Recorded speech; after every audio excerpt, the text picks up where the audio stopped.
Tomahawk missiles launched by the U.S. military hit the Syrian airbase on the morning of April 7, 2017.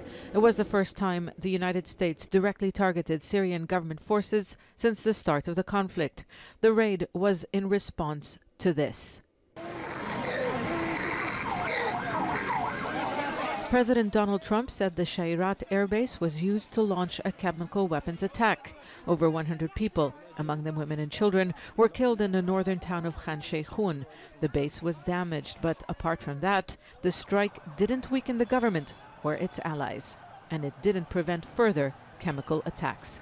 The latest on Saturday night reportedly killed dozens of people in the town of Douma, a suburb of Damascus. Moscow says opposition rebels staged the attack to justify military action against the Syrian government.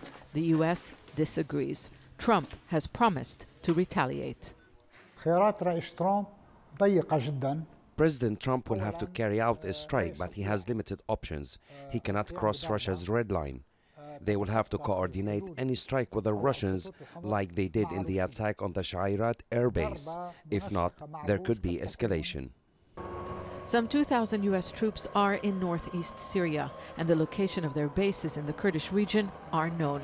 Russia has warned the U.S. of what it called grave consequences if it targets Syrian government forces. Many believe Trump cannot back down. He has made public statements and threats, so some sort of military action is expected.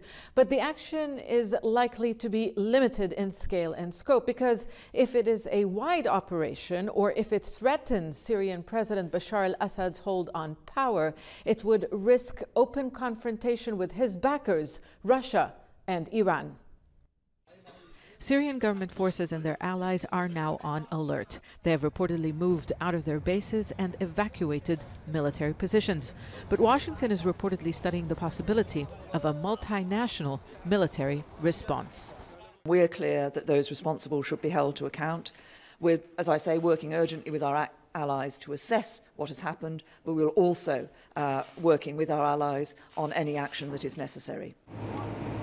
The U.S. reportedly gave Russia advance warning before last year's strike that allowed the Syrian military to move its assets.